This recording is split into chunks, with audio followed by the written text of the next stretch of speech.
Hello बच्चों, welcome back.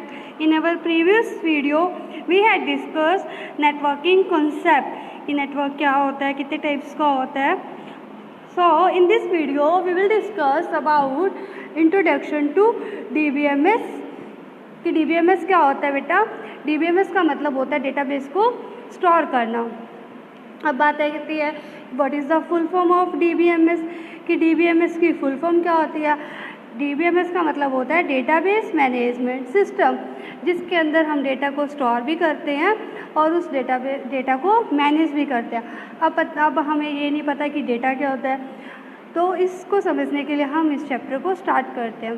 Data has no meaning in its raw form, but when converted into information it can easily be interpreted. मतलब बेटा data जैसे हमें एक example देते हैं. मैंने बोला कि ये अमन है, ठीक है. मैंने बोला ये अमन है. अब मैंने ये क्या है, एक डेटा है. अब मैं ये बोलूँ ये अमन है, इसके पापा का नाम ये है और ये इस क्लास में पढ़ता है, तो ये क्या हुई, इन्फॉर्मेशन. अब सीधा बताया ये अमन है, उससे कुछ पता नहीं चला. हाँ, इसका नाम पता चला, लेकिन अगर मैं ये बता रही हूँ इसका नाम अमन है, इसके फादर का नेम ये है, ये इस क्लास में पढ़ता है, ये इस स्कूल में पढ़ता है, तो वो क्या होगी, information. This generates the need to organize data and transfer it into a meaningful information. अब इसके अंदर क्या होता है, हम इसको ट्रांसफ़र करते हैं एक मीनिंगफुल इन्फॉर्मेशन के अंदर. इन्फॉर्मेशन जैसे कोई इम्पॉर्टेंट इन्फॉर्मेशन हमें मिलना. जैसे मैं ये बोलूँ कि मैंने एक लैपटॉप लिया, ठीक है, तो ये था डेटा. अब इन्फॉर्मेशन कि मैंने वो किस शॉप से लिया, मैंने वो कितने प्राइस में लिया, और मतलब मैं उसका यूज़ किस में करूँगी, कि मुझे क्या ऐसा काम करना था कि मुझे लैपटॉप की रिक्वायरमेंट हुई. तो ये बेटा क्या था अपना information. Information is the most important element in one's life. Information बहुत इम्पॉर्टेंट एलिमेंट है किसी की लाइफ के अंदर. देखो अभी जैसे हमें किसी की इन्फॉर्मेशन ही नहीं पता होगी. जैसे आपका कोई फ्रेंड है, आपको सिर्फ उसका नाम पता है. कई बार हमें पेरेंट्स कह ही देते हैं कि बेटा आपका वो फ्रेंड, उसके पापा का नेम क्या है, या वो मतलब उस कौन से गांव से आता है, कौन सी जगह से आता है. तो इन्फॉर्मेशन बहुत इम्पॉर्टेंट रोल रखती है. हम कोई भी चीज़ परचेज़ करते हैं तो हमें पता होना चाहिए कि वो चीज़ हमने कहाँ से परचेज़ की, कितने में परचेज़ की, वो सब हमें पता होना चाहिए. From a child to an old man, एक बच्चे से लेके एक बूढ़े तक, a professional to a home maker, एक प्रोफेशनल से लेकर होम मेकर तक, एवरीवन नीड्स इन्फॉर्मेशन. हर पर्सन को किसकी ज़रूरत होती है, इन्फॉर्मेशन. मान लो हमें जैसे स्कूल का सेक्शन अपना स्टार्ट हुआ है, ठीक है. अब जो मैं आपको एग्जांपल दे रही हूँ बेटा, इसमें आपको डेटाबेस और इन्फॉर्मेशन इन सब के बारे में पता चलेगा. स्कूल का सेक्शन ओपन हुआ है, हम कॉपीज़ ले आए, 10 कॉपीज़ ले आए. हमने अपने फ्रेंड को दिखाई कि ये देखो हम कॉपीज़ ले आए, तो ये क्या है, डेटा. अब इन्फॉर्मेशन क्या होगी, जब मैं उसे ये बताऊं कि ये कॉपी मेरी साइंस की है, ये कॉपी मेरी एसएसटी की है, ये कॉपी मेरी मैथ्स की है, तो ये क्या होती है, इन्फॉर्मेशन. और जब मैं उन सारी कॉपीज़ को एक साथ कलेक्ट करके एक ऑर्गेनाइज्ड वे के अंदर, जैसे पहले मैथ्स की रखती, फिर साइंस की, फिर इंग्लिश की, एक ऑर्गेनाइज्ड वे के अंदर रख दूँगी, तो वो क्या होगा, डेटाबेस. डेटा जब हमने सिंपल बताया कॉपीज़ है, जब मैं उसे ये बताऊं कि ये साइंस की, इंग्लिश की, कंप्यूटर की, ये मेरी रफ नोटबुक है, तो वो क्या होगा, इन्फॉर्मेशन. जब उनको ऑर्गेनाइज वे में रखेंगे तो वो क्या होगा, database. It is essential to provide a structure to data which can be achieved with the help of database. अब स्ट्रक्चर का बेटा देखो, जैसे मान लो हमने घर बनाना होता है, तो आजकल जैसे हम क्या करते हैं, पहले अपने घर का स्ट्रक्चर डिज़ाइन करते हैं कि यहाँ हमारा ड्राइंग रूम होगा, यहाँ हमारी किचन होगी, यहाँ हमारा जैसे थोड़ा सा गार्डन होगा. हम ये सब एक स्ट्रक्चर प्लान करते हैं. ये किसकी हेल्प से होता है, डेटा बेस की हेल्प से. दी information should be maintained in such a manner that can easily be presented in a desired format. अब इस इंफॉर्मेशन को इस तरह हमें मैनेज करना चाहिए कि ईज़िली हम उसे देख सकें. देखो बेटा, जैसे आप लोग स्कूल आते हो, ठीक है. अब स्कूल आके हमारा सबका रिकॉर्ड है, फीस रिकॉर्ड के लिए जैसे हमने अपना रिकॉर्ड दे रखा है। अब हमारे पेरेंट्स आते हैं तो वो नाम बोलते हैं कि हमारा बेटा इस सेक्शन में पढ़ता है या इस क्लास में पढ़ता है, तो सर उन्हें बता देते हैं कि ये आपका फ़ीस रिकॉर्ड है, ऐसे आपकी इतनी पे है, इतनी रहेगी, है ना। तो वो क्या है, database.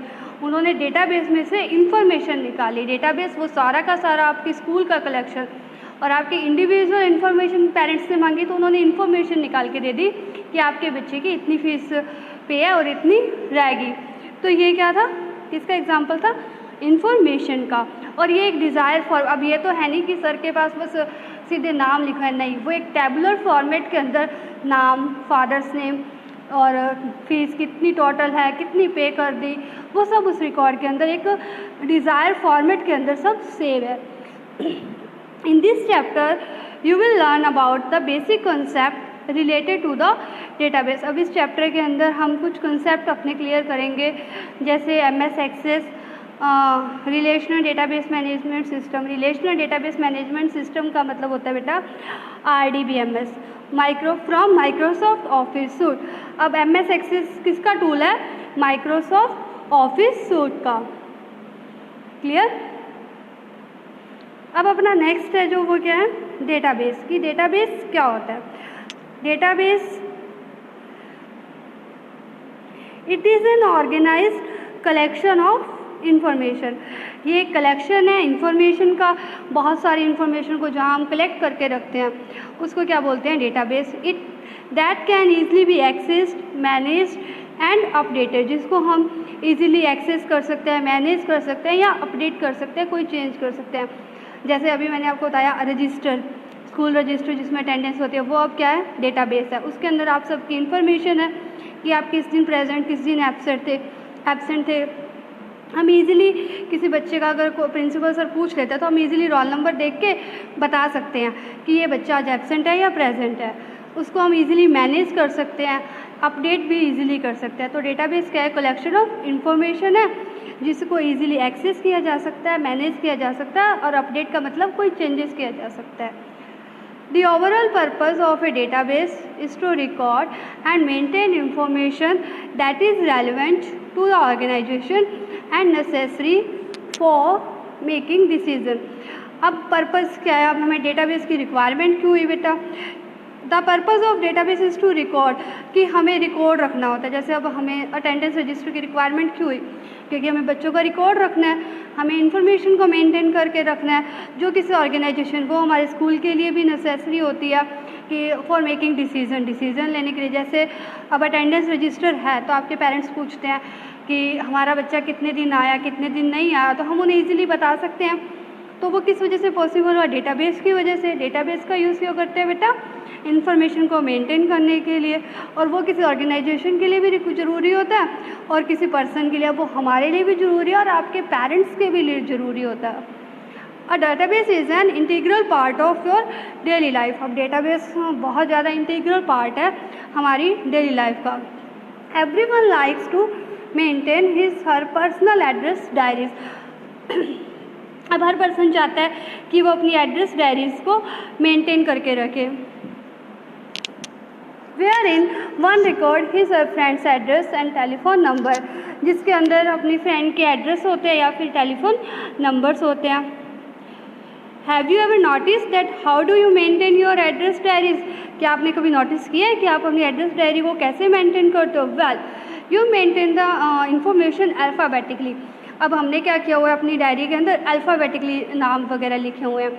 And whenever any information is needed you browse and extract the information quickly. अब जैसे हमें किसी की ज़रूरत है, मान लो आपके फ्रेंड्स की आपने एक डायरी लगा रखी है, ठीक है, अब उसमें से सडनली हम बोल देते हैं कि हमें पायल नाम की किसी स्टूडेंट का हमें पायल नाम की किसी स्टूडेंट का नंबर चाहिए।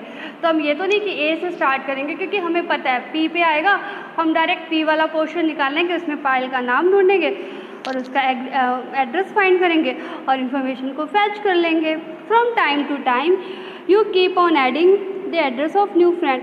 अब जैसे टाइम टू टाइम हम पहले स्कूल किसी और में पढ़ते थे तो हमारे और दूसरे फ्रेंड्स से हम स्कूल चेंज करते हैं तो हमारे न्यू फ्रेंड्स बन जाते हैं, तो उसमें हम time to time friends increase भी होते रहते हैं। डिक्रीज़ भी हो जाता है, जैसे कई बार लड़ाई हो जाती है तो हम उसको रिमूव भी कर देते हैं। Sometimes you even delete and update the address, कोई पर्सन अपना चेंज भी कर लेता है जगह, कि मैं पहले गांव में रहता था, अब मैं यहाँ आ गया, तो उसने अपनी पैलेस भी चेंज कर लिया, तो वो इन्फॉर्मेशन को अपडेट भी कर सकते हैं। All these various operation like adding, updating, sorting, editing, deleting etcetera are the part of database. अब जैसे वेरियस ऑपरेशन, जैसे कुछ ऐड करना, कुछ अपडेट चेंज करना, सॉर्टिंग वगैरह करनी, या एडिटिंग करनी, या डिलीट करना, ये किसका पार्ट है बेटा? डेटाबेस का। और telephone directory, a dictionary, a list of school children. अब टेलीफोन डायरेक्टरी जिसमें नंबर वगैरह है, डिक्शनरी जैसे हम डेली यूज़ ही करते हैं dictionary, a list of school childrens जैसे स्कूल चिल्ड्रन की लिस्ट होगी, जैसे हमारे पास जो आपके बच्चों का रजिस्टर वगैरह हो गया, and their address, a list of grocery item, a catalogue in library. अब लाइब्रेरी के अंदर अगर आप कोई बुक इशू करते हो तो वहाँ आपका रिकॉर्ड रखा जाता है, तो वो रिकॉर्ड क्या है बेटा? डेटाबेस है। जैसे इंडेक्स, सबसे पहले आपकी नोटबुक में आता है ना इंडेक्स, जिसमें हम ये लिखते हैं पेज नंबर इस पे ये वाला चैप्टर है, ये इस डेट को स्टार्ट हुआ, ये इस डेट पे ख़त्म हुआ। अब कोई आपसे फटाफट पूछता है, जैसे प्रिंसिपल सर सडनली आके पूछे कि थर्ड चैप्टर बेटा कब स्टार्ट हुआ था, अब ये तो नहीं हम सोचेंगे, हम फटाफट इंडेक्स ओपन करेंगे, इन्फॉर्मेशन को फैच करेंगे, सर को जवाब दे देंगे। ये सब किसके एग्जाम्पल है बेटा? डेटाबेस के। In earlier time it was difficult to maintain a database manually that considered of 100 and 1000 of record. In earlier time, पहले बेटा क्या होता था, ये बहुत ज़्यादा मुश्किल हो जाता था, क्योंकि वो लोग हैंड से रखते थे, अपने हाथों से रिकॉर्ड को रखते थे बहुत सारे पर्सनस का। Moreover when a piece of information was to updated this system, it had to be done separately in all related files। अब जैसे किसी एक के अंदर मान लो चेंजेस आ गए, तो वो उनका अब सारा डेटा कहाँ है? एक ही जगह पे स्टोर है, वो उसको ऐसे ढूंढेंगे कि वो चीज़ कहाँ लिखी थी, कहाँ लिखी थी, सेपरेटली सबको चेक करेंगे वन बाई वन, तो ये बहुत ज़्यादा टाइम कंज्यूमिंग था।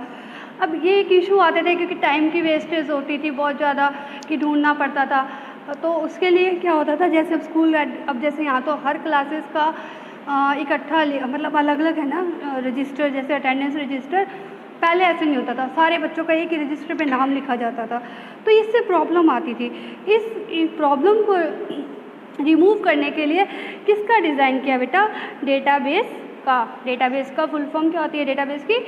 Database management system which could easily handle vast amount of data and provide centralized control over it, जिससे हमें easily हमें कोई डेटा को मैनेज करके रख सकते हैं और ये सेंट्रलाइज कंट्रोल, उसके ऊपर कंट्रोल भी कर सकते हैं। Now we will discuss database management system in our next class. अब बेटा इसमें हमने क्या क्या पढ़ा कि डेटाबेस DBMS की फुल फॉर्म क्या होती है? Database management system. डेटा क्या होता है? कोई रॉ डेटा, जैसे रॉ फॉर्म होगी किसी चीज़ की। इंफॉर्मेशन जैसे किसी के बारे में हमें जानकारी मिलना कि हाँ, जैसे जनरल नॉलेज के क्वेश्चन, हमें उनसे इन्फॉर्मेशन मिलती है कि ये चीज़ ऐसे है और यहाँ पे ऐसे हुई थी, ठीक है। और डेटाबेस का यूज़ हम कहाँ करते हैं, हमें ये पता चला। What is the full form of RDBMS? RDBMS की फुल फॉर्म होती है रिलेशनल डेटाबेस मैनेजमेंट सिस्टम। अब इस चैप्टर को ब्रीफली हम पढ़ेंगे अपनी नेक्स्ट क्लास में। Bye bye and take care.